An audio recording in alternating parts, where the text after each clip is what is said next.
Alright, so you're going to want to make sure that you're tuned up again once with that first video.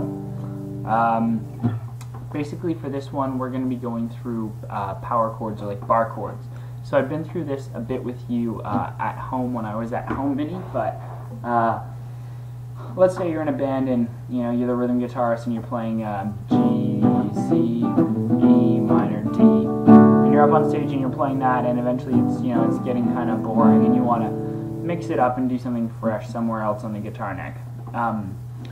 So basically what we're going to look to do is that there's two different forms, major and minor bar chords, and they're different for the E and your A strings. The shapes aren't the same.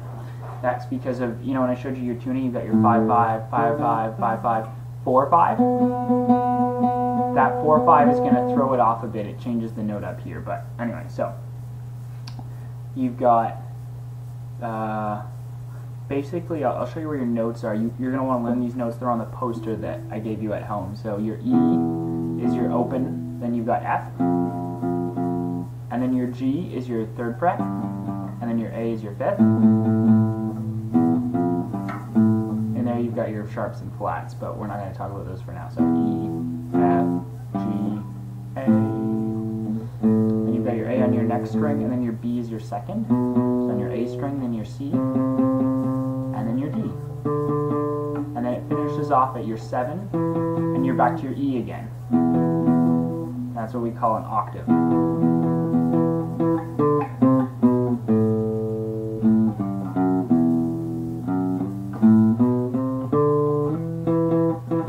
Alrighty, so the first one that we're going to learn is built off of the E string.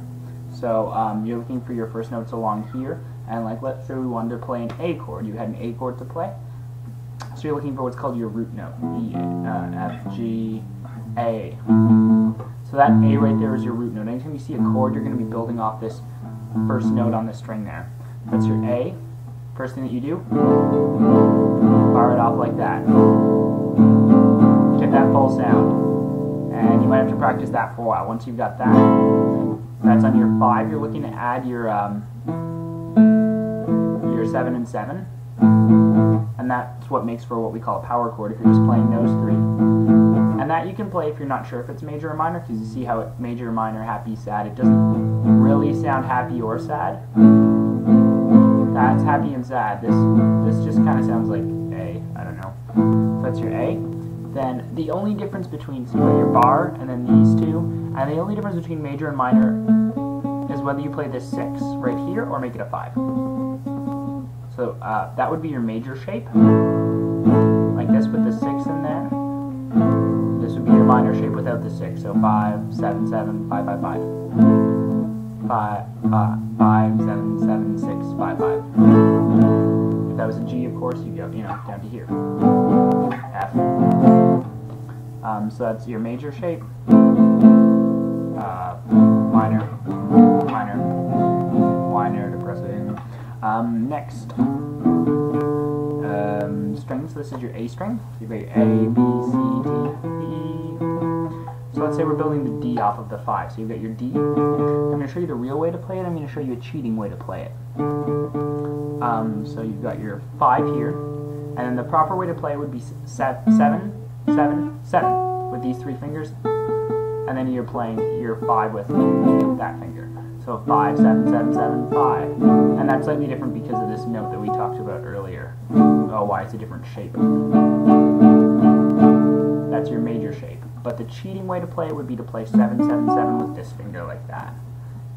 And just block that high note and not play anything. And that's how I usually play it.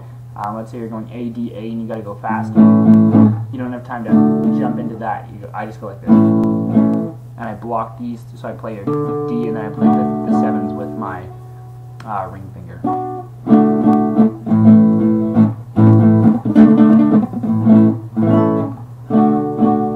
So your minor shape would be, if your major is this, just 1 down from that. So your minor looks like your minor on your A string looks like your major on your E string. Perfect. So if I I was playing along. I was playing, and we wanted to find G, C, E minor, D. How do we go about doing that? So we've got our two different shapes for each string, and then we've got all of our different root notes. So our, E, F, G, A. You've got your A again, B, C, D. So we've got the first one we're looking for is a G. So E, F, G. So you go to your third fret. You build your 5 and 5. That's your power chord. Make it a major, and then you bar up your last ones. It's your G, your opener. And you're looking for your C. So you've got your A string. You go B, C. That's your C right there. And then you're playing your 5, 5, and 5 with your ring finger. We've got your E minor, so you could play it here. That one we know, but let's get adventurous and we'll go way up here. So you're looking for your E, which is your 7th string. It's a full octave away from your low E. And you're going to go your E, which is your 7, and then 9, 9, and then 8 to make it minor, and then bar off the 7 again. And then down to your G, or your D right here. So that's your last chord, sorry. Your D major. With that kind of cheating thing that I taught you. That's going to take a bit of practice to get those 3 notes in here. At least I know it did for me. It's a tough chord to get, so that's your D. So once again, if you're C, E minor, or C, G, E minor, D, then you can turn that into a G, C, E minor, D, and again, G, C, E minor, T, finish on your G. Just practice those ones a lot. You'll get the hang of it. It'll be hard on your fingers.